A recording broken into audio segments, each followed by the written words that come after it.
Welcome to the IDP Hunter podcast. I'm your host, IDP Hunter. Today we're going to do a post-senior mock draft.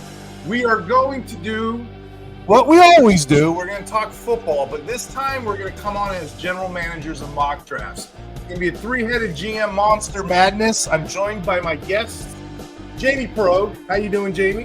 What's up, man? What's going on, Steve? Sulking in my Browns fan. Like I realized the Browns are never going to win a Super Bowl unless hell freezes over. I recently discovered there's a town in Norway called Hell, and it freezes over every winter. So there's a freaking chance. Wow. Way to really tell Cleveland how you feel. Hey, Jamie, I want to introduce you to AJ Veal, a good friend of mine. We were down at the Senior Bowl together. AJ formerly used to write for the U.S. Army, the branch of sports paper. He also runs a Wounded Warrior Fantasy Football League. I'm kind of interested in hearing about that. And last but not least, AJ used to work for the former fantasy football sports writer site, the Fantasy Wingnut. How you doing, AJ? Hey, what's up, brother? Thanks for having me on again. It's been a minute. Oh, yeah, man. Hey, so it's kind of hot take season. Everybody has an opinion. Everybody has like a podcast going right now. I just wanted to ask you to come on with me, maybe go through all the picks that we think post Senior Bowl. We learned a lot down there, didn't we? Yeah, man, it was great. First time going. We've been talking about it off and on for a couple of years, so getting to see the guys in person and just kind of be part of the experience itself. Definitely want to go back. So, Jamie, you might not know this. This is kind of where this podcast came from. Me and him are driving back. We're in Atlanta. We almost died in car traffic a couple times, right? And all of a sudden, AJ starts cursing. He starts getting all emotional. He's like, I put on one of those fancy podcasts, and everybody's doing their own picks and their Senior Bowl takes. He's like, no, that's not right. It's this take. It's this take. I'm like, do you want to come on and do this? And AJ, tell the truth. You got a proven track record with this kind of stuff. Yeah, I'm a little bit of a football fan. I like to think I know what I'm doing, but hey, I'm sitting on the couch on Sundays, right? So right now, it's a work of fiction.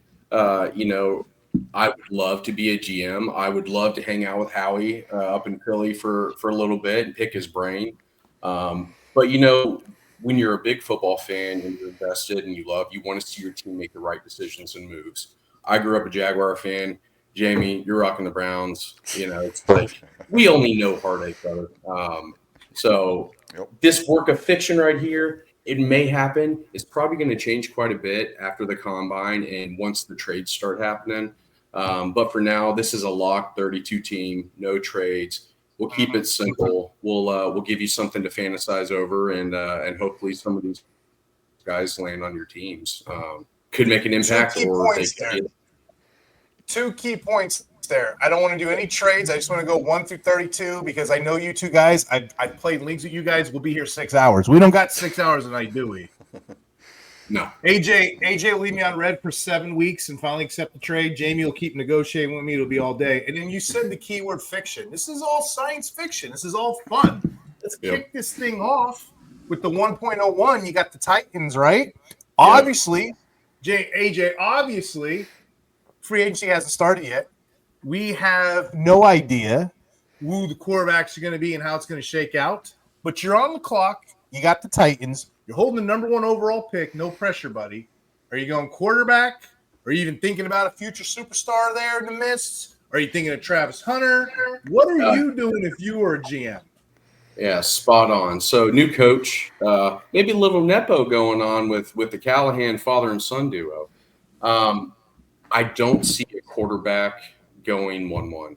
It's not realistic. And we talked many times about this. This quarterback class is kind of So I did go with Travis Hunter. Whether or not he's going to play a wide receiver, it's unknown. He probably can't play both at such a high level like he did in college. So whatever position he plays full-time will still help them. And there's probably going to be a quarterback in the 2nd or 3rd round they can pick, or a guy I'm high on is Seth Hennigan out of Memphis. A good quality backup to push Levis. Question for both you guys. Actually, let me ask Jamie. So, okay, Travis Hunter, game changer. You're taking Travis Hunter over Abdul Carter if it was you? Yeah, I mean, the guy's a beast, man. I have him 101 in fantasy if we knew he was going to play like 90% receiver. I don't see that happening, but you got to remember, like, you're drafting this guy this high. He could play both sides of the ball. If you're drafting him as a coach in the NFL, you got to be the dumbest coach if you aren't going to use him as a receiver. Just as how good this guy is. Like, put him as a receiver like at least 60% of the time, and then draw up packages for him. Yeah. Like, Yeah. That's a good question too, Yeah, AJ. James just brought up. Okay, are you playing Travis Hunter full time at wide receiver, cornerback, or wide receiver only, cornerback? How are you going to use this guy? How are you going to rip him full time? Man, I'm seeing him more as a corner with some gadget offense, right? And I did put this in my notes too. He's going to have to shut down Nico Collins. He's going to have to shut down Brian Thomas Jr. He's going to have to shut down Michael Pittman or whoever the Colts are throwing the ball to that week with whatever quarterback's playing for them. So I really think long-term DB is going to be the way to go with some weird jet sweeps or, wildcat type formations on offense just to showcase his speed and his talent. Yeah. I see it like 75 cornerback, 25 wide receiver. How about you, Jamie? I'm thinking like 40%, 40 to 50 at wide receiver, and maybe almost 100 at cornerback. Like if he can show that he has the juice to do it, I would love that. But for fantasy purposes, I think we have to adjust our leagues and add in defensive snaps for this receiver. So like he'll get the points for the tackles, he'll get the points for the interceptions, and that'll rise him up draft boards because or else no one's gonna want him if he only plays what Marvin Mims type production. No one's gonna want him in fantasy. So I think we need to adjust. I get it. He's a game-changing athlete. He's a top 5 receiving grade, and he's also a top 5 coverage grade. But I don't know if that's too early for a corner. I know when you're looking at historically the NFL, the GMs, the only problem I have with this pick per se, usually when a team is this low, they're usually going the holy trinity of positions. They're usually going quarterback. They're going one of the tackle spots to protect the quarterback. We all seen the blind side. Left tackle, right tackle, quarterback are the premium spots, or maybe a young up and coming defensive end Myles Garrett type. I don't know if the 1.1 I'd sit well at a corner if I have other team needs, but I get it. I totally get it, and I can see the Titans doing something like this. But you also have to consider we're not doing trades here. So if they wanted Travis Hunter, they would probably trade down to whoever needs a quarterback, maybe the Giants, Raiders. Yeah. And they could probably still get Travis Hunter. Good point. 1.01, we got it. Titans take Travis Hunter. Great transition point, Jamie. When we got the 1.2, we're talking about the Browns, okay? We did mention Myles Garrett. There's a couple options you guys got. I do think that y'all need a franchise quarterback at some point, and there's a question there. Is it going to be Cam Ward or Shedeur Sanders? But we also got news recently. Myles Garrett wants to be traded. Hey, Abdul Carter can walk right into that Garrett-esque role. You got options. You mentioned trades. AJ, this would be a perfect trade spot if I was a Brown. If it was me, I can come back, scoop a bunch of premium picks and set up, but we're not trading this pick. So you with the 1.2, no pressure. You're the Browns GM. Who are you taking, buddy? I'm taking Abdul Carter. So with everything up in the air with Garrett, keeping Garrett and having Abdul and him on two sides, that is best case scenario. Losing Garrett, there's going to be a production fall off. There's going to be some growing pains. He's going to have to figure it out. This was the first year Carter actually was able to truly put it together. And Penn State, surprisingly, has a good defense, even though their record doesn't really show it. They're typically pretty good. I thought he would do better last season in college, but the stats weren't there. This year, he finally pieced it together. And he's only a junior, so he's still on the younger side. Like I said about with the Titans pick, quarterbacks this high, it doesn't add up to me. And I really think a guy like Quinn Ewers in the second, we could even consider Milroe in the third, depending on how people want to play that out. So I think that's the best case scenario for the Browns. I 100% agree. Like, look at the Browns' track record in drafts. They draft a quarterback, they fail. Like, they would make Patrick Mahomes fail, like, if they drafted him. That's just how bad the Browns organization is. But the one pick that has succeeded is Myles Garrett, and this is the same spot that we pretty much took him in like a top 5. So I love this Carter pick, and that's who I want the Browns to take. Yeah, if only I could find a Browns fan to bounce this pick off of. I don't know if I could find a Browns fan. Oh, where's a Browns fan? Oh, I don't know. Oh, Jamie, how much do you love Abdul Carter? Like, guy's a sack master, man. Like, I love this guy. If Garrett's leaving, this is a perfect guy to just slot right in there. Yeah. I like it too. Like I said, I personally think they're going to move down, maybe trade back, rebuild. It's a perfect time to do it for a QB starving team. Like the next pick, for example, the Giants at 1.3, they're sitting there. There's probably only 2 QBs for the Giants, AJ. There's probably only 2 that I would consider potentially franchise starting. I mean, if I'm picking third, I'm squinting my eyes. I'm not a big fan of this draft class at QB if it's me, but if I'm squinting my eyes, I'm a Giants GM, possibly about to get fired. I have 2 potential starting quarterbacks right here staring at me in the face. It's crucial. No pressure again, AJ. It's crucial that this GM office gets this right because they're in a hot seat right now. Who are you taking, or are you even taking the quarterback? What's on your mind? I am taking a quarterback here. And I just want to throw the stat line out. Why? All right. What year was the last Giant quarterback to throw 30-plus touchdowns? The last time any Giants quarterback threw 30 or more touchdowns. Guess what year? 2008.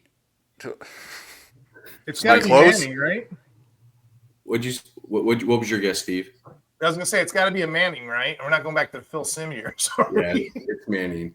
You went too far back, Jamie. My bad. It's been 10 years. It's been a full decade since the Giants had a quarterback throw 30 or more touchdowns. So, yes, I'm going quarterback here. However, do I think they take the guy I'm picking? Probably not for their track record of drafting certain types of quarterbacks. But I'm taking Cam Ward from Miami. The kid can play. He's a baller. He's a gamer. Sometimes he does too much, but he elevates that offense. And I just on paper, Cam Ward, Tyrone Tracy showed that he can play. Then they have Malik Neighbors, Wan'Dale Robinson, and former Litnikoff winner Jalen Hyatt. That's a young core. They just need an athletic tight end. They're good to go. So they have an athletic tight end, Theo Johnson, the Canadian. They just need to get him more reps. But my bad. Sorry, go ahead. No, he's good. That's Jamie's profile name, Mr. Athletic Tight End. I like where you're going with this. If Ward hits, talk about a youth movement. Brian DeBall, Joe Sheen they got Ward, young Neighbors, young Tyrone Tracy, and then they got Theo Johnson. I mean, that's one heck of a core. Yeah. I do too. If Ward does fall to the Giants, I think they better take him. But if they don't, I could see him doing something stupid like taking Jackson Dart super early. And that's just – it's going to fail.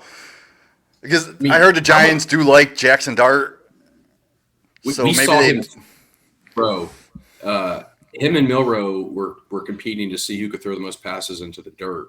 So it doesn't surprise me that they don't take the pick that makes sense here. I'm friends with a lot of Giants fans for whatever reason, and they've lost a lot of faith. It was Gettleman and then Mara making all these crazy decisions.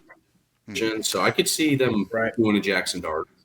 Now, let's say Cam Ward's not there. He goes number 1, let's say. I would love to see Travis Hunter on the Giants just to kind of compare with Malik Neighbors and some package plays. Like that would be awesome. Plus the Giants secondary would just be elite. Yep. And they Are they safe at 3? That's where I thought Jamie was going with that. Are they safe? Like, okay, I'm bound to get one of these quarterbacks by default, or you think 2 other teams are going to jackknife them? Someone's going to trade up. Someone is going to trade up to get ahead because there's going to be one GM that's like Ward or Sanders are my guy. Yeah. I'm going to go. Every year there's one, right? Mm-hmm. I think we're good at the Giants one. You want to move on to the Patriots? Good to go. All right. Just to recap, we got Hunter off the board. We got Abdul Carter off the board. And now we have Ward off the board. So the Patriots, I'm not really sure what you want to do with this one. You want to give Drake Make another weapon? You want to try to fix that password? What are you doing? I am providing my rookie, well, now second-year quarterback with a weapon. Teteroa McMillan, wide receiver out of Arizona, 6'5", 212.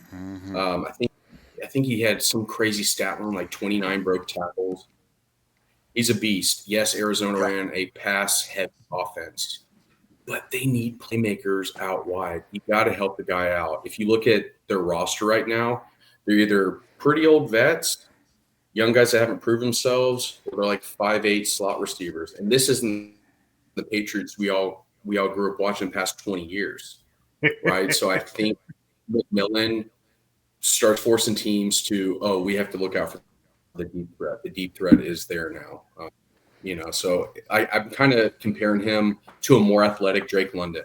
And I think eventually McMillan becomes like a top receiver. He just has that kind of caliber. Just watching him play, it's just like, wow, like this guy actually exists. And he has got a great name. Yeah, I love this spot. I even said it in Facebook chats, in my fantasy groups. I want the Patriots to get McMillan. I know they need offensive line help, but I'm a big Drake May fan, and I love the fact that Drake May doesn't have an offensive line because of the rushing yards that he can get when he scrambles.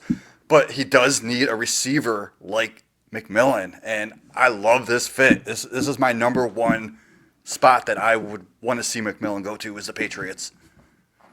So good pick.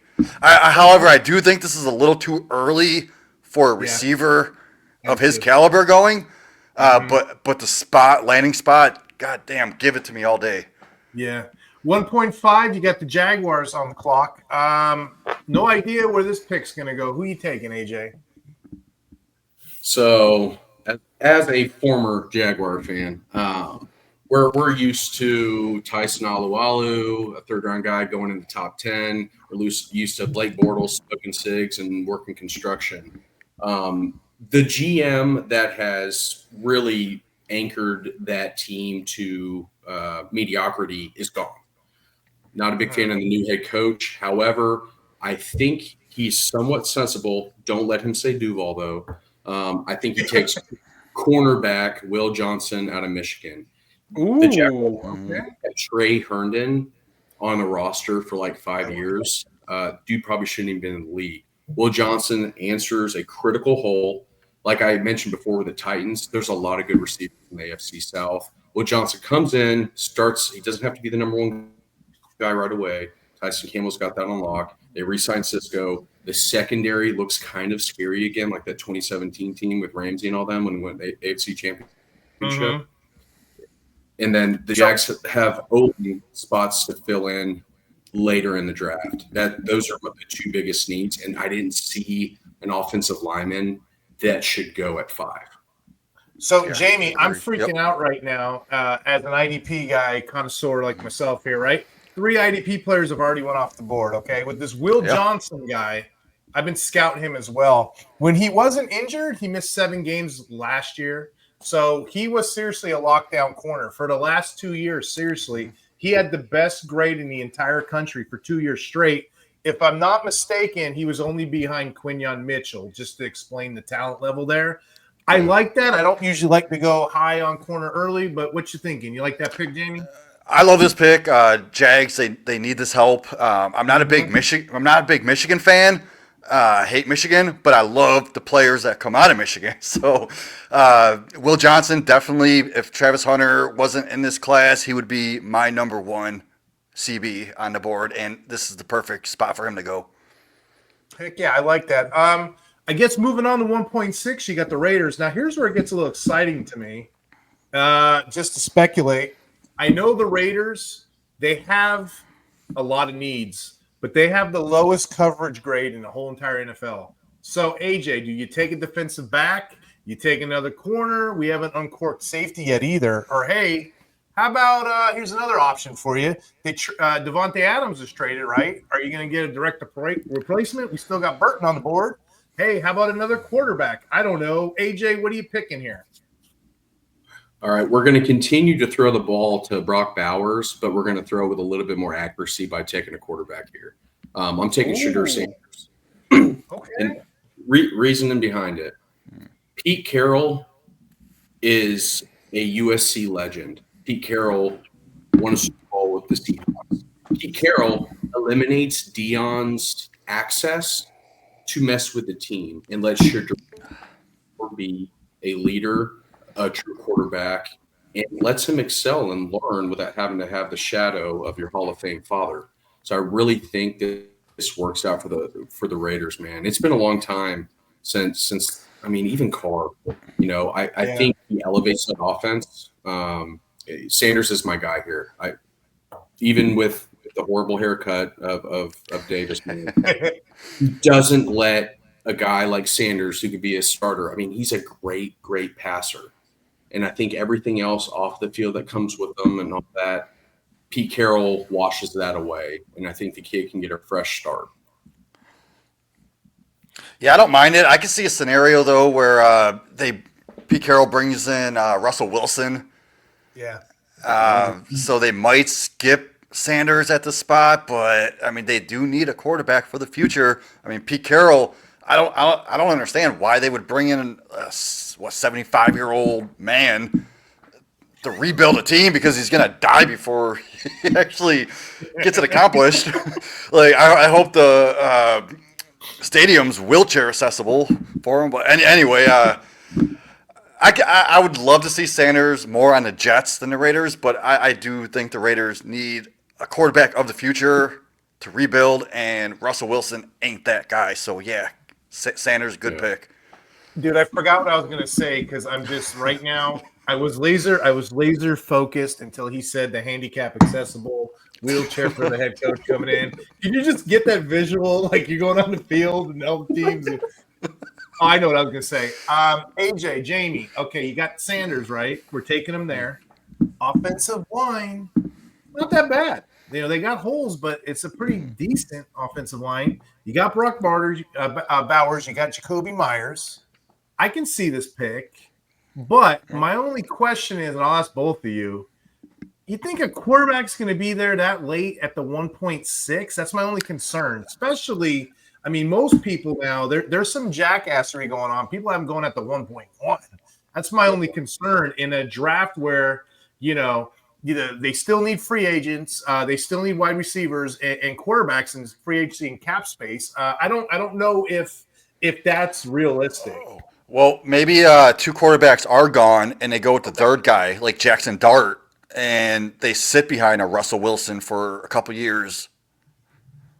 Yeah, they might be able to trade up and get one of those ramps for the stadium too. That's another one. My thought process with taking quarterbacks is, how many times in recent history have we seen them draft a guy? He's the guy. He's our guy. They throw him to the Wolves. He doesn't do good. In 2 or 3 years, he's cut, traded off a team, right? So I do like the draft a kid with a quarterback in place, let him sit. But like both of the teams that have quarterbacks taking, I don't think their expectations are going to be, we need to make playoffs right away. The Giants or Raiders rosters are not playoff caliber yet. It's going to be a year or two, so I think they have time.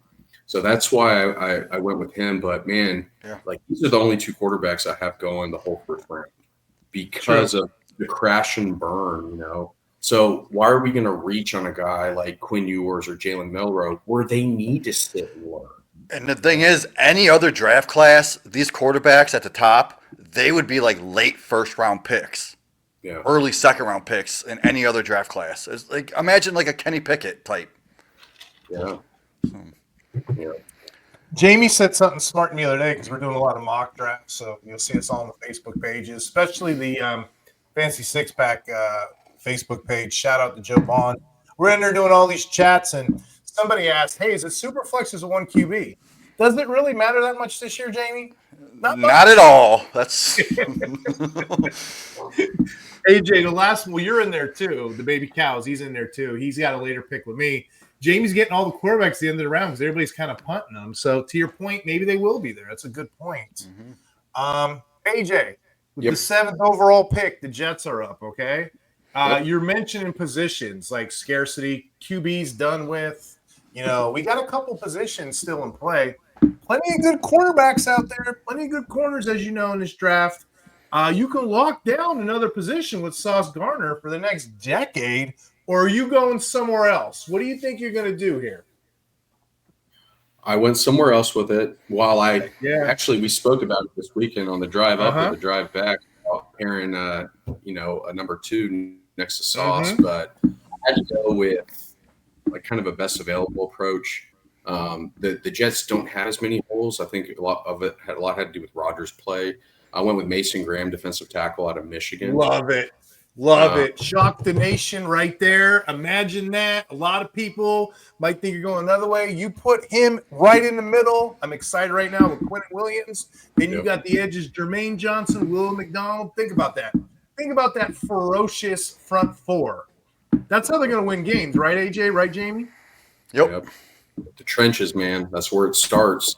Hopefully Rodgers can just game manage, right? Let's just get him to manage games. Let defense win. Like I referenced the 2017 Jags. Blake Bortles can game manage. Aaron Rodgers definitely can. Also with Mason Graham as a prospect, I'm really excited about these IDPs this year. He was the best defensive tackle in the country. You pair him with Quentin Williams for years to come, nobody's running down that middle. So all they got to do is shore up the offense. I kind of like that pick. That's a way better way to go about it. I'll move on quick here. Let's go to the Panthers. A lot of holes, guys. Now, real quick, I just do not like seeing 2 Michigan players in the top 10. But on the other hand, I do like seeing 2 Michigan players in the top 10 because next year they won't have them. Oh, a little strategy for you there. I like that. All right, let's move on. My bad. So we got the Panthers at number 8. So the Panthers, right? I don't know what you're going to go with. We talk a lot, like I said, but here's a stat that jumps out to you guys. In fact, I just tweeted this today. Key stat to know about the Panthers. Easily the worst pass rush in the NFL. 25.1 pass rate. Dead bottom. One of the worst. They also had the slowest time of those defensive linemen getting off the line of scrimmage, 2.7 seconds. Now, Jamie, ironically, this team blitzed the 8th most in the NFL. Are we going to give them some speed rushers? We got guys on the board still. We got the Mike Greens, the Williamses, the James Pierce. AJ, who are you getting to tighten and shore up this defensive line, or are you going another way? What are you thinking, buddy? Spot on, sir. I went with edge. I'm getting James Pierce from Tennessee. Ooh. He brings in 19 career sacks, 3 forced fumbles, and interception. He is a Brian Burns type guy, and I think he could be a foundational player to kind of rejuvenate that defense. Heck yeah. Any thoughts on it? I like that one. Yeah, I love it. I mean, he's fast. I mean, he's almost as fast as Carter, maybe even just as fast. And that's what we want for the edge. We want that speed. Yep. So over at the Fantasy Six Pack, we're doing a rookie magazine right now. We're putting all these positions. We're putting all the profiles out there, all the grades. So please check out the Fantasy Six Pack. You'll be seeing that soon with the great Joe Bond putting out a rookie magazine. I'll tell you what, guys. Defensive line is deep this year. You can go on a run on the edge position and the interior. And I'm looking at number 9, the Saints. Just my speculation, AJ. It's another team that needs D-line help. You got players like Cam Jordan. They're a little older now. Chase Young was a 1-year rental. You got younger players they drafted. They're still developmental. They haven't really panned out, or they're still trying to figure out the NFL. Do you take a promising young stud here? You take another edge? Or do you take another position? What are you thinking, buddy? I take the drafting a quarterback and let him sit approach. But on the defensive side, I take Michael Williams out of Georgia, the edge, and I let him learn from Cam Jordan. The Saints probably have Cam Jordan for one more season.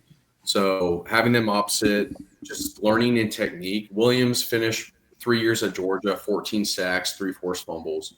You got Brian Breesy in the middle too. These are guys that played high caliber football their entire careers.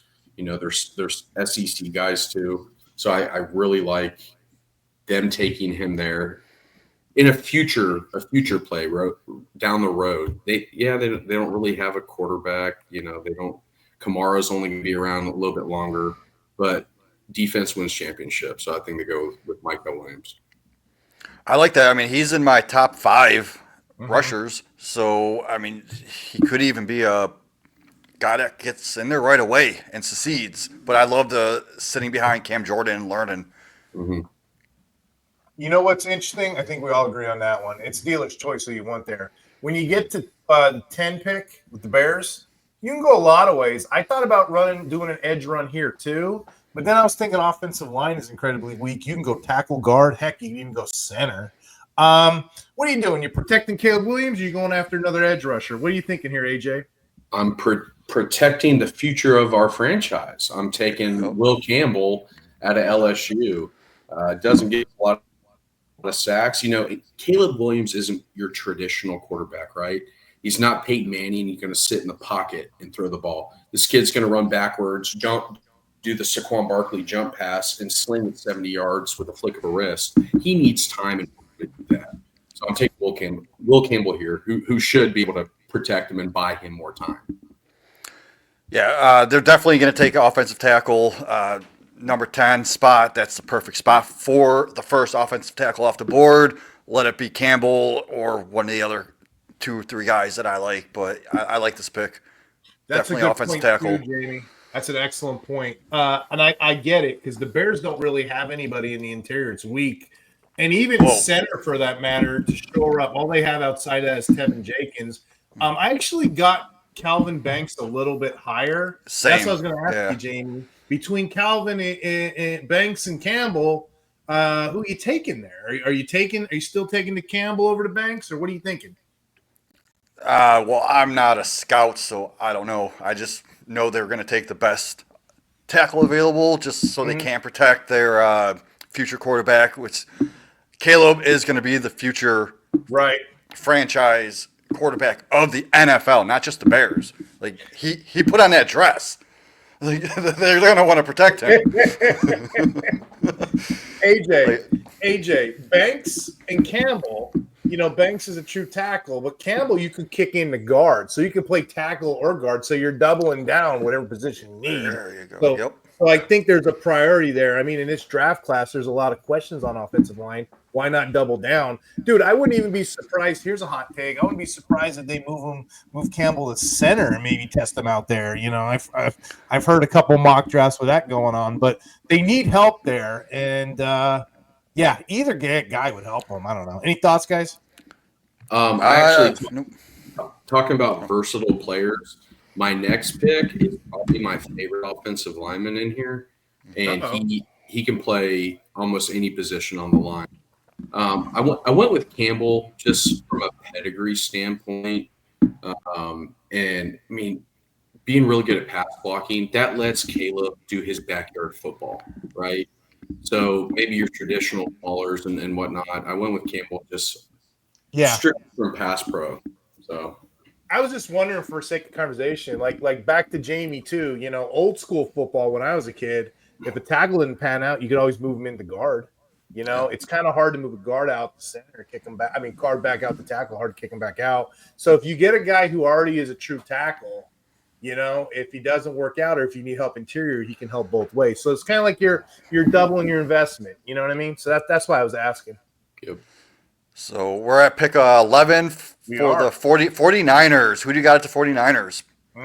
I'm taking one of your guys, Jamie, and he is my favorite offensive line. I'm taking Josh Simmons. And a lot of folks might not be super familiar with him because he got injured versus Oregon. But he's versatile. He can play a lot of different positions. I mean, I don't know if it's still happening. Isn't the right tackle from the Niners? Didn't they draft him as a tight end and then slowly convert him to tackle? So if you know what I'm saying, like this guy can come in and just fill any position they need. Protect their young quarterback. Who knows if CMC is going to be healthy or play only 4 games a year. I mean, invest in the O-line, protect your assets. And I think also they're a semi-decent team on paper. So this might be more of a value pick. Let him recover. Let's not rush him back to getting healthy either. So that's why I went with Josh Simmons over some of the other guys. I like it. I mean, Simmons is my number 3 Ooh, tackle off the board. So I love this pick. heck yeah. So, you know what, guys? Tackle schmackle. It's kind of boring. Let's move on to 12, okay? You got Dallas Cowboys, Jerry Jones, okay? Yep. They need to hit many places. Their run defense is a mess. Are we going back to the deal, AJ? Or are they doing something else? Maybe they can hit that later rounds. Is Jerry going to whiff this pick? Is he going to trade away? Is he going to move? What's going on with the Cowboys? What would Jerry do? Jerry would fly out to Boise, Idaho, and scoop up his future Hall of Fame running back in Ashton Genty. Perfect landing spot. A running back hasn't been that relevant on that statistical level as Barry did, I think, the year I was born. So back in '89, right? He's fun to watch. He breathes new life into that offense. He helps out back, takes some pressure off CD. And you don't really have to have a super great offensive line either. Genty is just insane. What do you end with? Genty finished his 3-year career as a starter at Boise with 4,769 yards, 50 touchdowns, caught 80 passes for 862 and 6 touchdowns. That's nasty. The kid can play, period, and he's going to look great in a Cowboy uniform. Jamie, talk to me like I'm 5 years old. I never heard about football before. I know you're writing that rookie manual. I know you're in that rookie magazine. Mm-hmm. Who is this Ashton Genty guy? How's this for a profile? Go ahead. So, I mean, we talk about this word generational talent. Mm-hmm. It's thrown out there a lot for some people, but this guy is one of those top-tier generational talents.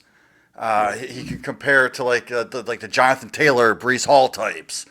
And if he goes to the Cowboys, like I'm gonna put him as like a top 4 dynasty running back. Like I think he has to be already in top 5, just the talent that he has already. But landing on the Cowboys, I think Genty's like landing spot proof. But if going to the Cowboys, he's gonna be my number 4. I'm gonna put him above Breece Hall. Ooh. Yeah, I might even put him at 3 above A-Chain. Like, who knows? Like, he could be up there. What did I say before this podcast started? This is hot take season. But it's science fiction. It's fun. We don't know where these guys are going to fall. But, yeah, can you imagine Genty with the Cowboys? Oh, my goodness. Yeah, like, I could see him going early to mid-second round in redraft leagues if he goes to the Cowboys.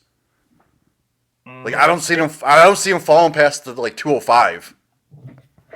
Oh, my goodness. Hey, great takes, guys. We're at 13. We're at the Dolphins. Mm-hmm. Yep. This is intriguing to me.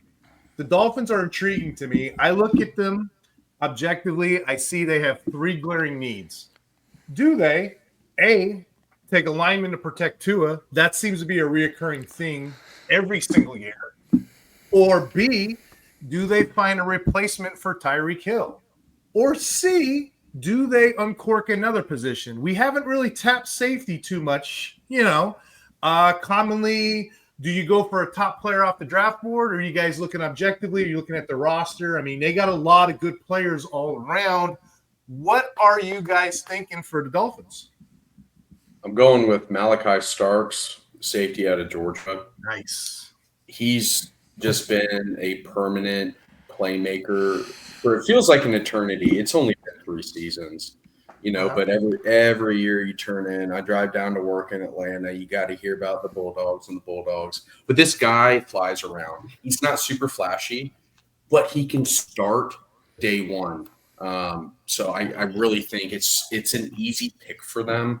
I think they lock him in. Let's see, he finished 17 pass deflections, 6 picks, 198 tackles. You don't really miss those tackles, man. So he just helps out that secondary a little bit. I mean, looking at their roster, Jamie, you have Javon Holland, Jordan Poyer, Elijah Campbell. Those are the only safeties they have right now. And typically, going into training camp, the Dolphins usually carry 6 on their roster. So I wouldn't be surprised if they take not 1 but 2 safeties at some point in this draft. But yeah, I like that pick. So the next one at 14, we got the Colts. This is my favorite. I have no idea, guys. I have no idea what they are. Come on, AJ. Bring the heat, buddy. All right. So AR-15 needs help. He would win the contest between Milroe and Dart to see who could throw a better ball in the dirt. Yes. This pick helps it out. It's Tyler Warren, tight end, Penn State. If you haven't watched it, go look up his game film versus USC. Yes. It's amazing. I was so proud, and I don't even like Penn State. It was just what a game for a big tight end. 6'6", 257, 104 catches, 1,200 yards, 8 touchdowns. Also had 26 carries for 218 yards and 4 touchdowns. And he was 3 of 6 passing for 35 yards, touchdown. The guy can play. He puts new life into that Colts offense, and he helps AR. They moved up to get that guy. He wasn't ready when he was at the Gators. I'm a Gator fan too. And he only helps AR out. Maybe AR won't take plays off if he's got a guy just to throw the ball to. So I love Tyler Warren. Great talent. I already have him as my tight end 5 in Dynasty. That's amazing. Now, if the Colts draft him, I'm going to move him down. Ooh. Yeah, just because of AR. I'm not a fan of Anthony Richardson. They have Jelani Woods, who can't stay healthy, get on the field. They haven't had a good tight end since, what was it? Jack Doyle, Kobe Fleener, that duo. And then, Eric Ebron, I think, 1 year. And, there's one more. Dallas Clark was, or no. Oh, you're going way back. That was the last truly memorable. Yeah. So, if they can get it together, give me Tyler Warren on the Colts, but I just don't like it with AR-15. I just don't think he's that accurate. I don't know. So Jamie, you just opened my eyes because I'm over here geeking out just from like a Madden perspective. Mm-hmm. AJ, if you're right about Ty Warren, okay, that's top tight end. You pair him with Michael Pittman, Josh Down, Adil Mitchell, Jonathan Taylor. That's a killer lineup for a Shane Steichen's offense. But yeah, I think you're right. I think that would kind of cripple or hinder his dynasty value a bit. Re-sign Joe Flacco and start him, and then I'm going to put Warren still in my top 5. But no, even with AR, I'm still going to put him in 6, 7, 8. I'm not going to put him outside my top 10 just because he's that talented of a guy. Yeah. I'd love to see him go to a true pass-friendly offense so he can showcase his talent. Yeah. Go play for, the Texans and let CJ Stroud throw the rock to you. But I don't think he falls that far. So I was kind of this has got to be the spot currently. Well, there's a team that I know we're not doing trades, but there's a team about 5-6 picks from now that I would love to see Warren on. So we'll talk about that in a little bit. Stay tuned. Hey, so I think we're tracking. Moving to the Falcons, okay, with the 15th pick. I think we're all in agreement here. One of the biggest needs this team needs is a pass rush. Here's my quandary, okay? Second worst sack rate in the entire NFL. It's just 5%. They had 31 sacks as a team. That's only better than one team, the Patriots, who had 28. So there's an obvious need for pass rush. The games have looked a little better than previous seasons, but the defense is kind of keeping them out of it. Now, AJ, you and I, we talked offline about this. A lot of sites have Shamir Stewart here The problem is that's a bit of jackassery, right? He's a hand in the dirt player. The Falcons switched from a 4-3 to a 3-4 2 seasons ago, so they need someone who isn't a hand in dirt player. They need a guy who's kind of that edge. Do you have an edge here, or are you going to shock the nation and pick someone else? I'm going with an edge. He was a Senior Bowl kinda. I'm sure y'all saw the highlight film. His highlight tape was so good from practice at the Senior Bowl, he chose not to play in the actual game at the Senior Bowl. So I go with Mike Green, the edge out of Marshall. Ooh, I love that pick. In 2 years at Marshall, 120 tackles, 21 and a half sacks, and 4 forced fumbles. He's only going to go up even more after his combine showing. I imagine he just shoots up draft boards. I think the Falcons get him right here. And like we were talking about, the other guys, a little bit bigger, a little bit more comfortable, hands in the dirt. And I think Mike Green is going to be able to come right and around that edge. I mean, 21 and a half sacks in 2 seasons. Falcons haven't seen that in a long time. So even if only half of that happens, but if he only ends up with 10 sacks, that's probably what? I don't even know the percentage, 30, 35, 40% of what they had last year. I think don't do fast math in the middle of the night. You know, we're all common core in it. Hey, question for Jamie though, okay? This Senior Bowl we went to, those practices were kind of amazing. They're kind of eye-opening. You're right, AJ. He was so dominating those first 2 days. Scout seen him. I'm good. I don't need to play in the real game. He left. This is a 250-pound edge pass rusher, pure, over 20% or higher. One of the highest win percentage rates in the country, highest edge grade in the country. I'm pretty sure, Jamie, that's going to cure. He's going to be what Matthew Judon was supposed to be. What you think? What you thinking? He's in my top 3 edge rushers. Mm-hmm. So I like this pick. Yeah, I mean, honestly, too, you're right. It's dealer's choice any way you want to. I can go 5 deep at this position, and still be okay. Now, one position I'm not quite sure about is the Cardinals position. Who are they going to take? Are they going to go tackle? Are they going to protect? Are they going to do some pieces for the defense? Walter Nolan is potentially here landing. Are you going to take another offensive weapon? You can go anywhere with this. I think the only thing that's kind of safe is running back, because James Conner kind of re-signed there. But anyway, what are you thinking, AJ? Are you going to go Walter Norton? Or are you going to shock the nation and go somewhere else? I'm gonna shock, and this is now. This is my favorite pick so far, and I'm taking somebody to go opposite of Marvin Harrison Jr. I'm taking Luke Burden out of Missouri. Ooh, I love that. Oh, that's awesome! Awesome, dude. He was a high caliber athlete coming out of high school. He's got great production. 2,200 receiving yards, 192 catches, and 21 touchdowns. Perfect complement to Marvin Harrison. Takes even more pressure off Kyler having to do backyard football. Trey McBride, Harrison, and Luther.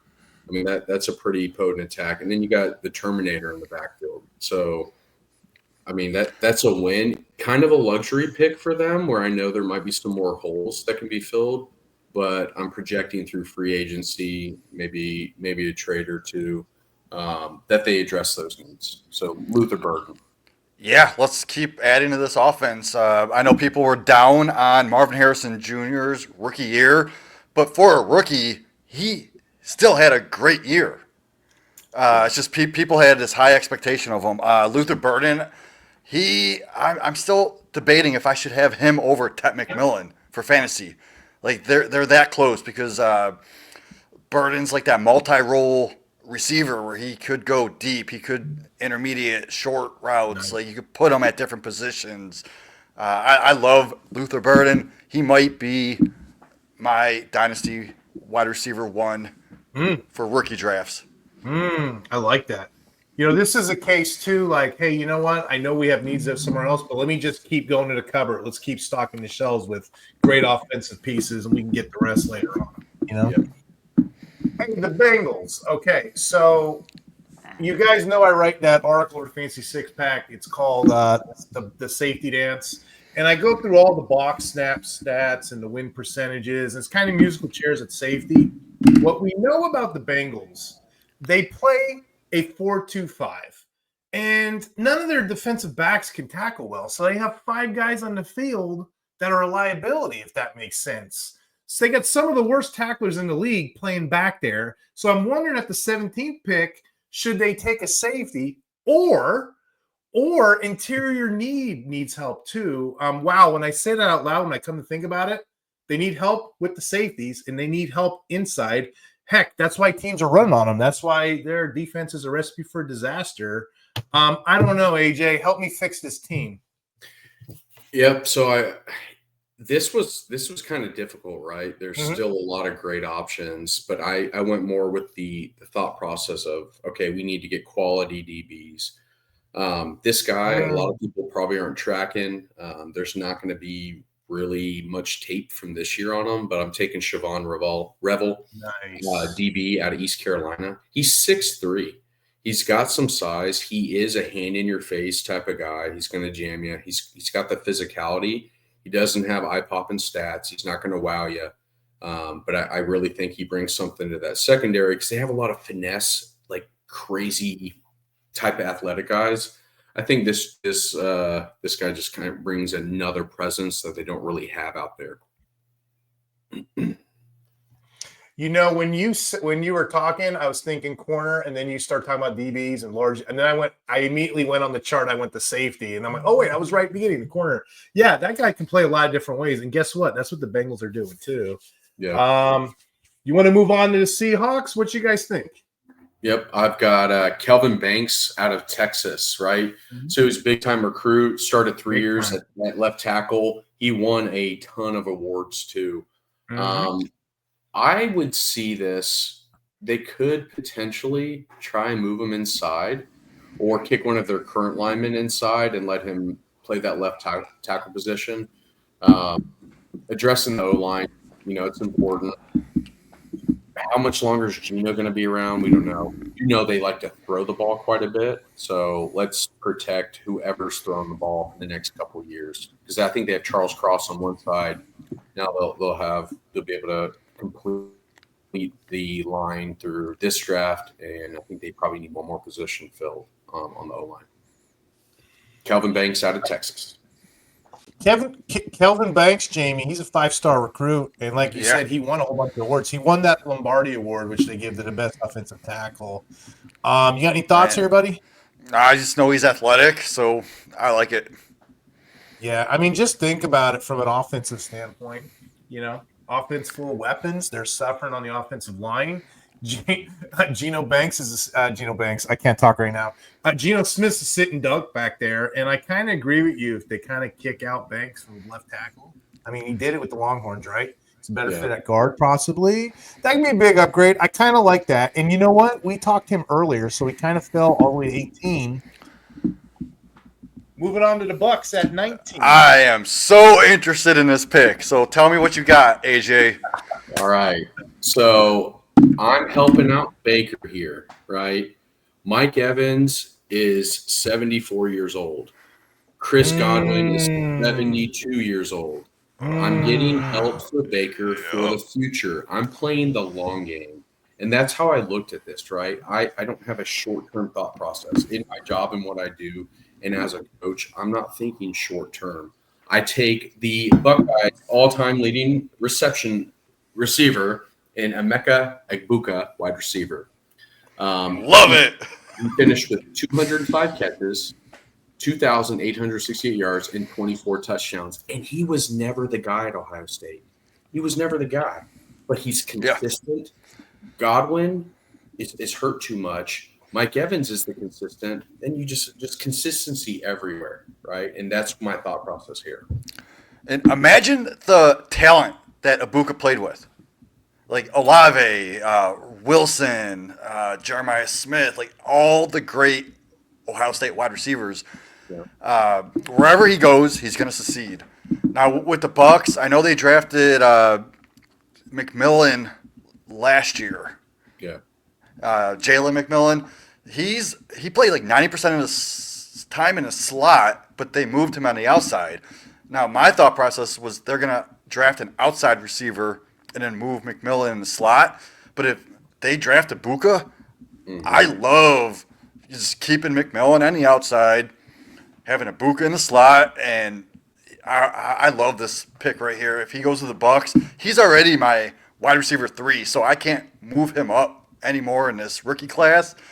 But I would want to if he goes to the Bucks. It's passer friendly offense. I mean, you just got to think about it. You got Mike Evans, McMillan. If Godwin comes back, I don't know, as a rotational guy. You got you have the 2 running back switching, staying healthy. K. Dotton, maybe they upgrade somewhere else on tight end. That's a pretty potent offense to deal with. Yeah. See, in my mind, I was thinking the Bucks should go after Tet McMillan, but he's not going to fall this far. Yeah. So imagine having 2 McMillans, like Jalen McMillan and Tet McMillan. So moving Tet on the outside, and then when Mike Evans retires, you already have your outside guy to replace him. But no, I still love the Sabuka for the slot. So I guess moving on, that's a great pick. I'm surprised you got down this far, but moving on, we got the Buccaneers. Not Buccaneers. We have the Broncos. The Broncos. Right? Yep. So this is interesting because me and Jamie kind of debated this before. I kind of want to hear your rationale, who you're taking. I'm going to sit this one out. I just want to see how this unfolds. Go ahead. All right. So I'm taking more help for Bo Nix. We've seen who they have at receiver. And, Steve, we also talked about the depth they have wide receiver and the young guys they've invested in wide receiver. Right. But they don't have that big guy catching passes. So I went with Colston Loveland, tight end out of Michigan. I got tight end as their glaring need. I mean, they got a lot of things they can do. Tight end, wide receiver, running back, safety. I mean, they can do a lot of things. But I thought tight end – Jamie has a love affair, infatuation with Greg, and I'll let him defend this as well. But you like Loveland landing with the Broncos, which you think Sean Payton will tweak that? Yeah. I mean, I won't. I mean, 100 passes, 1,200 plus yards, and 11 touchdowns. Vertical threat plus he'll block. He's a big dude. He played in a Michigan run first offense. He was the lone guy for like a year and a half, it seemed like. They never really used the receivers like that. So he's used to having to be the guy. And I don't think he has to be the guy on the Broncos offense. It's just more help for Bo Nix. Once again, it's all about investing in my future. When you take a quarterback as high as you take guys, you got to give him help. If you don't give him help, he ends up on the Vikings like Daniel Jones. Period. Yeah, so me and Steve had conversations about this. The Broncos tight end, like they need that joker role. Yeah. He convinced me that Warren fits more of that joker role. But I do love Loveland. Like early in the process, Loveland was my tight end 1. Now I did move Warren above him. But in Dynasty, I still have Loveland as a top 12 overall tight end. And he can play that slot receiving tight end type of role. So I do like this fit if they can use their tight end, because they had a guy named Greg Dulcich that couldn't stay on the field because he kept getting hurt. He would have been perfect for that role. It's just it never worked out, so they let him go. So they are going to replace him with a tight end, and I hope it is Loveland or Warren. So we'll see what happens, but I do love this Loveland fit. Cool. I think you guys are good. I think you're nailing these picks. At the 21st pick, we're almost done. You got the Steelers, right? I can't call it. I don't know what you're going to say. I'm looking. I pulled up on the screen, and for the audience that's on YouTube, you get to see all these picks we're putting in. But those on Spotify, those on iHeartRadio, welcome in. Team needs: Steelers, wide receiver, cornerback, DL, QB, RB, tackle, edge. I can't call it. It's all over the place. There's no really obvious need for me. At least I don't see it. I mean, do you think they need a weapon, AJ? Well, who are you taking?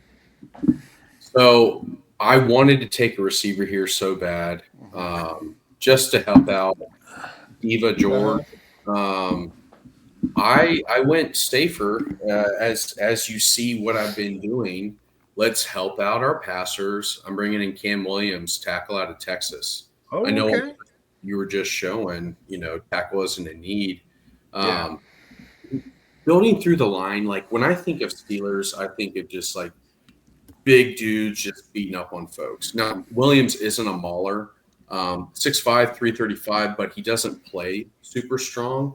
Um, I think it's kind of like the pick they had last year. The big monster, I think it was out of Georgia, the tackle. You get these big guys. You might not have to start right away. His ceiling is super high, so I think he could be like an every down starter in a year or two. But the Steelers, no matter what they do, they make the playoffs. It's a Mike Tomlin effect. Let's protect I know, whoever's the ball. Is it Justin Fields? Is it some other dude off the street? We don't know. But I'm protecting whoever's throwing the ball. I hate the Steelers. I hope they make the wrong pick here. I don't care who it is. I just hope it's wrong. I could actually see them going receiver. If they do, I could maybe see Trey Harris or maybe Matthew Golden at this spot. Man, Trey Harris, I'm really high on him. Me too. Yeah. I just don't know if at 21, if Trey Harris is the guy. And Golden, I know he kind of showed out a little bit in the playoff. Man, I'm not sold on that guy. I'm not sold on him. So that's why I went with the safer pick, right? He's got some things to work on. Cam Williams does, but I think going O-line or D-line here is good. Yeah. It's good content. It's good analysis when Jamie starts with, I don't know, I just hate the Steelers. All right, yeah. Let's move on from these losers because they're not making the playoffs next year. I'm telling you that right now. Oh my God! All right, so the Chargers. What do we got? What's Jim Harbaugh doing here? All right, he's going and getting an edge, right? Mac, is he retiring? Is he coming back? Is Bosa going to stay healthy? They take Nick Scorton, edge out of A&M. He also played at Purdue. Purdue was his coming out party. Texas A&M didn't have quite similar stats. He had 17 total career sacks, 3 forced fumbles. He needs a little bit of polish. Well, going to this team, he doesn't have to be the guy right away. He can sit. He can learn from potentially Mac being a future Hall of Famer a couple years down the road, at least a high caliber, proven athlete, and then Bosa too on the backside. I think it makes sense. They're going to need the replacements. So I went Nick Scorton. Hey, he got 5 sacks in 12 games. That's another thing. He's constantly getting double teamed.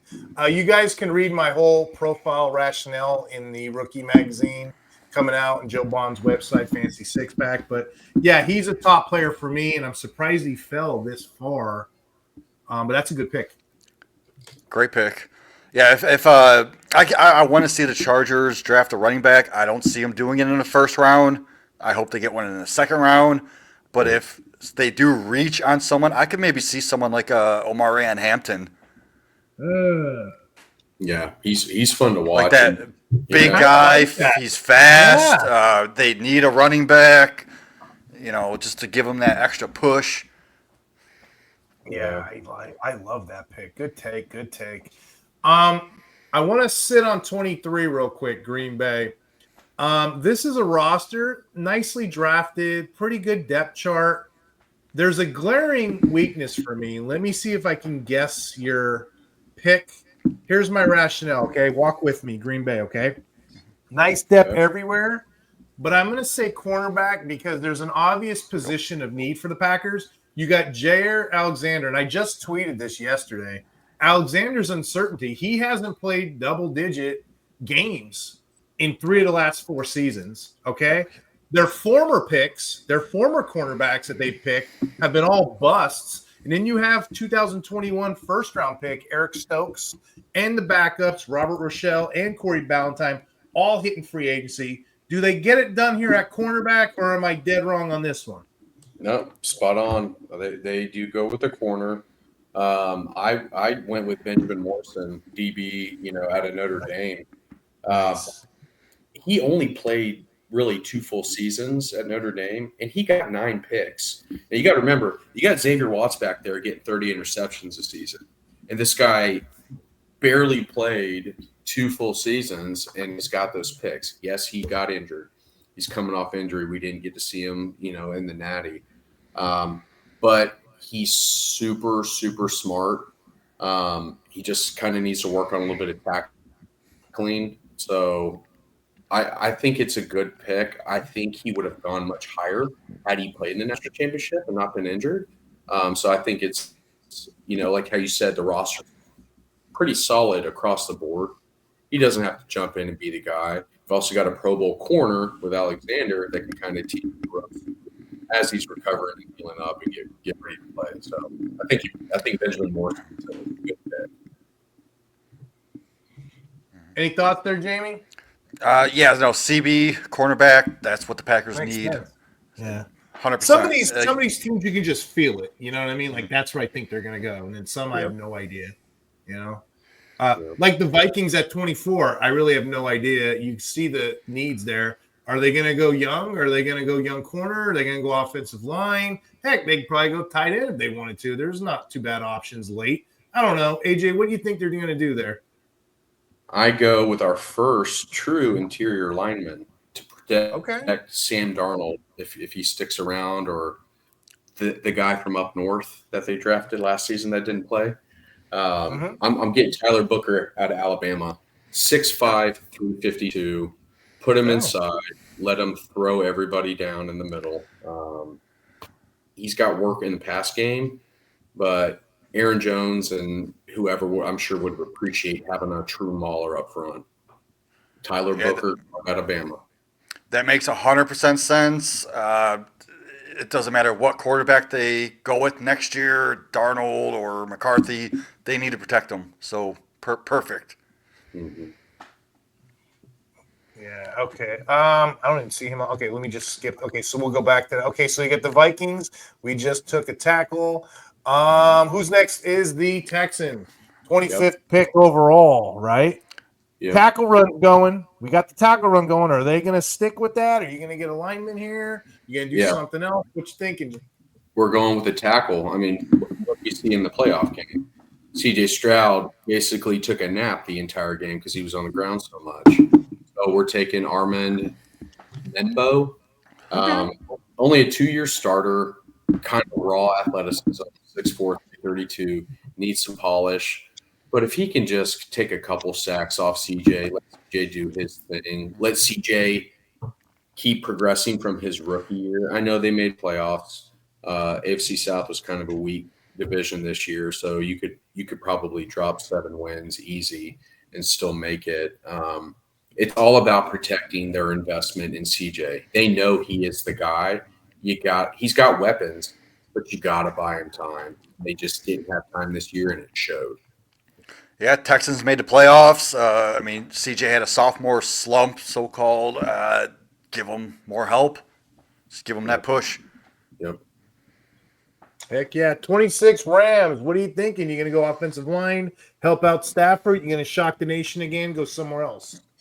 I'm going with a linebacker, sir. Heck yeah. Steve loves that. I'm taking the Georgia boy, Jalen Walker. That makes sense. So he checks on the size. He can play inside and outside. It's a major need. He can start right away. And that defense with this guy in the middle, it's starting to kind of look scary. They've been drafting defenders really good the past 2 drafts. So he's not super flashy, super shiny, but he could be what is he? 6'2", 245. Who they've been using? Christian Roseboom. Who's right now? You're leading me to this because Troy Reader is indeed old and injured, right? Christian Roseboom, we profile as a 2-down linebacker, 6-back. He had to play 3 downs. And then you got Omar Spates for one reason or another. He hasn't been the guy. And then let's be real. How many linebackers have we called out that aren't playing outside or edge? So you kind of uncork this position. I really like that pick. That's a smart pick. And that's what the Rams are, a smart organization. that don't have many first rounders. When they get them, they hit. Yep. Yeah, we can move on. 27? We got another garbage team in Oh my the NFC goodness, North. running his mouth over there. Hey, the Ravens, though. The Ravens, they're pretty put together. I know you don't want to hear me say this, but they were a contender. There's one glaring kryptonite weakness. I'm going to say pass defense, AJ. Their rush defense was superb. The pass defense is anything but. The secondary has been susceptible, giving up 294.9 yards per game, ranking dead last in the NFL. So you're going to give Kyle Hamilton help, or are you going to do something different? Shock the nation here. I'm going in the secondary, sir. I am taking your Thorpe winner, Jahdae Barron, out of Texas. You know when you see a guy and you're like, man, that guy would be the perfect fit for that team, or they just look like they would fit on that team, like you're the typical, like Ray Lewis looks like a Raven. You just know he does, right? And that's what Barron is here. He ended up 5 years at Texas, 221 tackles, 23 pass deflections, 2 sacks, 1 forced fumble, 8 picks, and a touchdown. He won the Thorpe for a reason. He can play wherever they need him to play.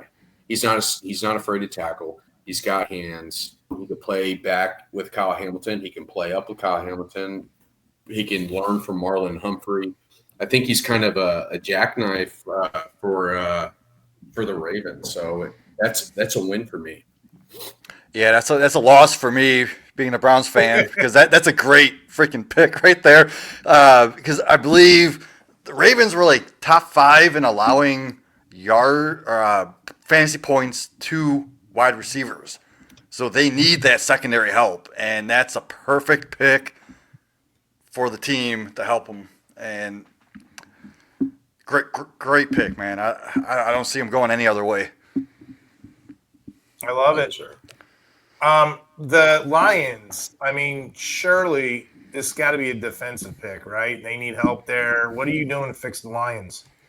Surely. Don't call me Shirley. I'm just joking. So, hey, Shirley, who's your pick here from The Ohio State University? Yep. So me and Steve stumbled across this when we were driving back from Mobile. And when it hit my brain and hit his brain, I fell in love with it. This is my third favorite pick of the draft. I'm taking Jack Sawyer to play opposite. Yes, perfect. This is a Dan Campbell guy. Big time recruit coming out of high school, multiple year starter. He accelerates his performance under the big lights. I think he brings that physicality, that mental toughness, and just kind of that dog to a Lions defense with Hutchback and him on the other side. That's kind of scary. You got Ohio State and Michigan collapsing on you every play. It's pretty cool, hypothetically speaking. Jamie, just imagine the Holy Trinity here. You got Aiden Hutchinson, Michigan. You got Jack Sawyer, Ohio State. You got Jack Campbell in the middle over Iowa. Man, that is a Dan Campbell pick, and man, how awesome that would be. Well, the thing is, so we already had 5 edge rushers off the board already, and Jack Sawyer going off at number 6. Like you could easily put him at 3. That's how good he is. So this is a value pick right here for the Lions, and they need this to get to that next level to win this Super Bowl that they're gonna go to next year. Hopefully. Yeah, I love it. All right, geeking out. I think that's the high of my draft right now. Going down to 29, you got these Washington Commanders. What you doing here, AJ? I'm going with our last edge of the night. I'm going with Shamar Stewart at Texas A&M, 6'6", 290. Dante Fowler can't play forever. Dorrance Armstrong can't play forever. Frankie Lulu can't play forever. They've been building through the line. They love the Alabama guys. Texas A&M bought Alabama-type players, so I'm going to go ahead and say Shamar Stewart here. It's not flashy. He doesn't have to start right away, 4.5 career sacks, but he's going to fill a void, and eventually he can be the guy or at least be that rotational player on the depth side of things. I mean, it doesn't look like Jaden Daniels needs any weapons, right, Jamie? I mean, I think they would need a pass rush. Last season, this regime is not scared to take the best player on the board. And Shamar Stewart should have probably went a little earlier, I think. So 29, that makes sense. Yeah, like my dream landing spot for the Commanders to take Travion Henderson. I know it's a little bit early for running backs because they don't usually go this high in NFL drafts. But imagine Commanders having Travion Henderson. Like, the dude is going to be a beast at the NFL level. He could be a workhorse level back, and the dude's quick. I think he would complement the Commanders' offense with Jaden Daniels. That would be my dream landing spot. I don't think it's going to happen, but that's what I'm hoping for. So with Brian Robinson there, right? So Brian Robinson's the power back. Would it be more the Thunder Lightning that your approach you're going? I just with the running back like, happen. I mean, just imagine like Henderson replacing that Eckler role, but also Henderson could do what Brian Robinson does. Like he could catch passes, break tackles. He's got that rushing. The only thing is his pass blocking needs work. So that's the only downfall that I see of Travion Henderson. But I put Henderson up there with like a Breece Hall type level running back, and I would love to see him on the Commanders just because I love the Commanders so much right now. He never fumbled the ball in college, right, Henderson? I don't think he did. No, it's not one. I don't think at all in 4 years as a starter, right? That's a good question. I don't remember him seeing a fumble. Yeah, I don't think I'm gonna have to look into that, but no, I think you're right. Yeah, in the rookie guide, I think that's what we wrote in there. So that's what AJ is referring to. Yeah, Henderson doesn't fumble at all. So yeah, that wouldn't be a bad pick either. Like I said, the Commanders, they're not afraid to go after players, even if they have players on the board. Even if they have them on their team, so that they're getting their own guys there to win with. These last 3 teams that we have left and available, it's probably going to be a best man up. I mean, they don't really have many weaknesses. When I look at the Bills, I do see a glaring need for a position. I just want to see if my thoughts are your thoughts, AJ. Let me hear your draft pick and explain your rationale. Yep, I went with a defensive tackle. Big time coming out of high school. Signed with A&M along with all the other players that made a lot of money off that A&M money. But then he transferred to Ole Miss, and he finally showed out. So I took Walter Nolan to pair next to Ed Oliver. Love it. 6'3", 305, 11.5 career sacks as an inside guy. He's super strong and athletic. His pedigree screams NFL. You just got to put it all together. And going to a really good team where he doesn't have to be the guy right away too will probably let him develop a little bit faster than having the pressure of, I gotta be a game changer every single play. He's next to Ed Oliver. Right. I was thinking, an interior or an edge. Jamie, this team is really bad and noticeable when you watch film as far as the pass rush. The rest of the team's pretty well put together. But other than Leonard Floyd, I believe last year he had 10.5 sacks. You'd have to go all the way back to 2016 to find the last guy with double-digit sacks on the season. So Lorenzo Alexander, like 12.5. So again, this team needs somebody who's going to feed off that Ed Oliver vibe. Yeah. All right, we got the Eagles at 31. Hold on. Before we start, so you're saying the Eagles are going to lose the Super Bowl because they have the 31st pick. I love this. So keep going. Let's go. Who do you got the Eagles taking at 31? Wait, you guys didn't get the call from the refs earlier that told me that I could go? Oh, I already have the script, and you're exactly right on this. So, oh man, funny. So the Eagles, it's like I can't take another defensive lineman. I can't do it. I was like, I'm not going to take another corner. I'm not going to take another wide receiver. I went with a safe pick. And my thought process is Zach Bond can't be that guy forever constantly. If you look at Zach Bond's numbers this year, I'm pretty sure they beat out Luke Kuechly's stats the year he won defensive MVP. Zach Bond was everywhere. But he's an older guy. This is his second team. Me and Steve talked about him years ago. So I'm taking Jihad Campbell, linebacker, Alabama, 6'3", 244, 119 tackles, 5 sacks, 2 forced fumbles, 1 interception in a single season. He can line up in the middle or on the edge. Jordan Davis, Jalen Carter eating up blocks. This dude's just he's gonna eat, and I think he just fits the Eagles. He looks like an Eagle to me, and I think he doesn't have to start right away, and he can learn. It's a pretty cool defense for him to join too, because I think it kind of complements everything he's decent or good at doing. Yeah. The Eagles, they need some kind of an edge linebacker type player just to put them over that edge. So I love this pick. Yeah, I don't want to give it away on Jihad Campbell, but I got him pretty well profiled for the rookie magazine. So guys, check that out. Moving on to the final pick, AJ, 32 pick for the Kansas City Chiefs. Ooh, there we go.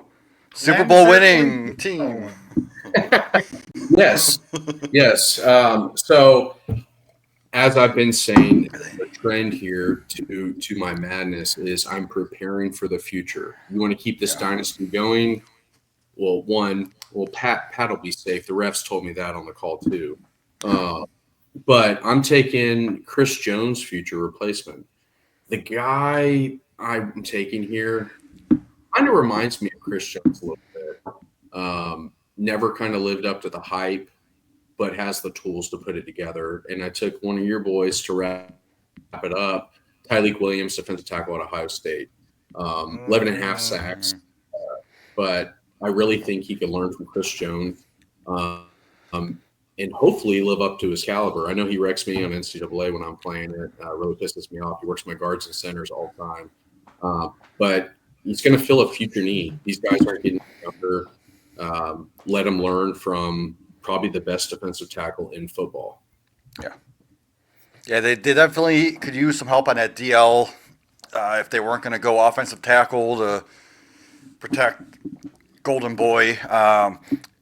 Otherwise, because we don't know what's going to happen with Taylor Swift next year. She might be leaving the team. So maybe they can go after like a Billie Eilish or like a Bad Bunny type player. We don't know. Like, we got to keep them relevant, right? Wow. Oh my goodness. Maybe one of the players starts dating Bruno Mars. It's 2025, man. Anything can happen. It could happen.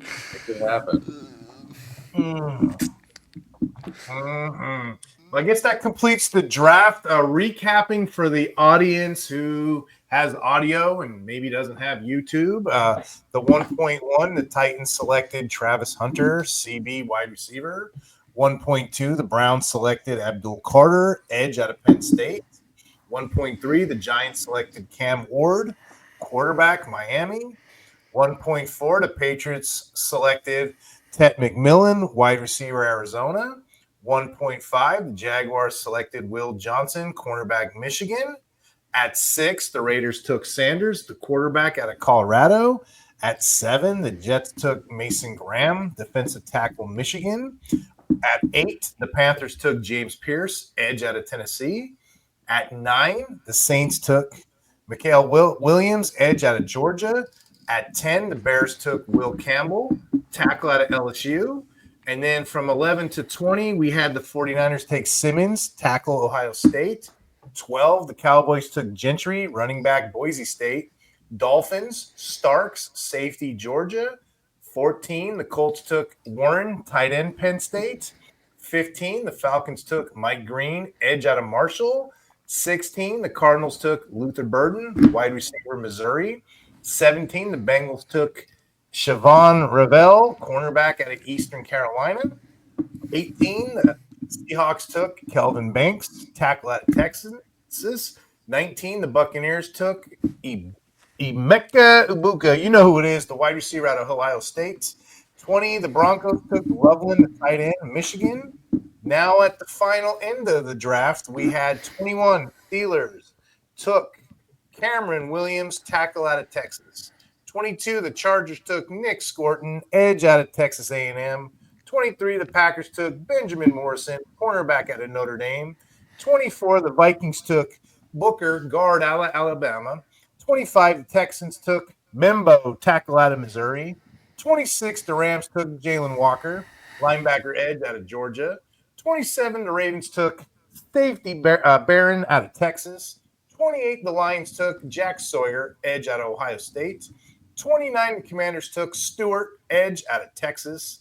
30, the Bills took Walter Nolan, defensive tackle, Ole Miss. And the final 2 picks, the Eagles took Jihad Campbell, linebacker out of Alabama. And 32, the Chiefs took Williams, defensive tackle out of Ohio State. Guys, this draft was amazing. A lot of it makes sense. Any closing thoughts on those picks?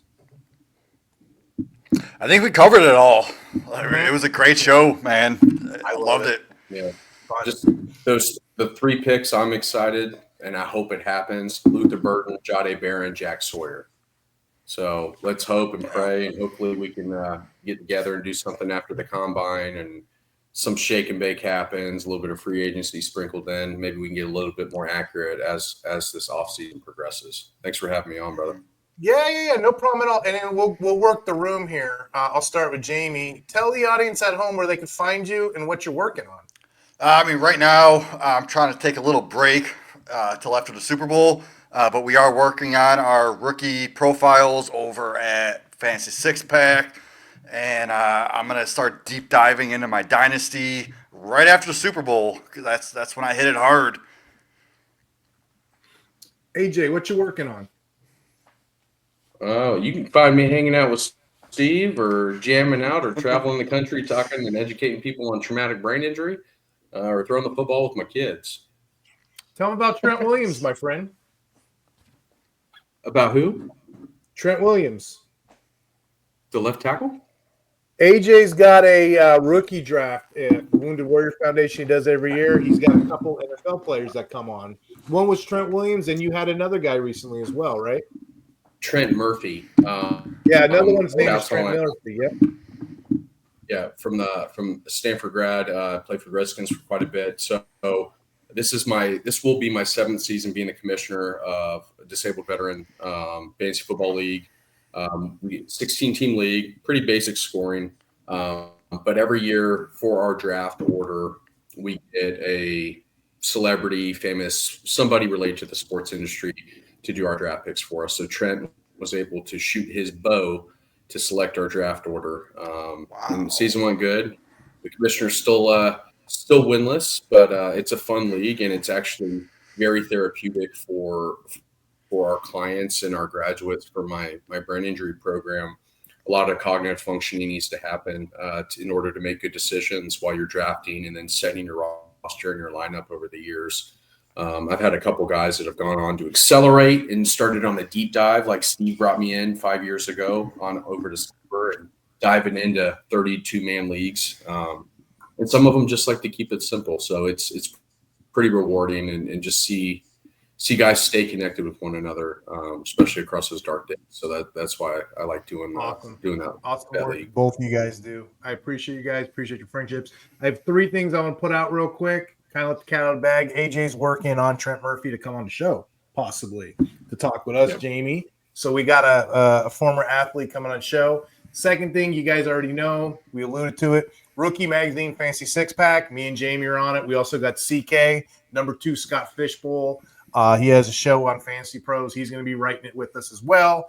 I'm in the Facebook chats. You guys can find me all over Facebook. Me and Jamie, we're doing rookie mocks throughout the whole way. Last but not least, Jamie, we're getting close to this 3K YouTube subscribers. Do we have a little giveaway we're getting ready to do? What's your thoughts? What are we going to do?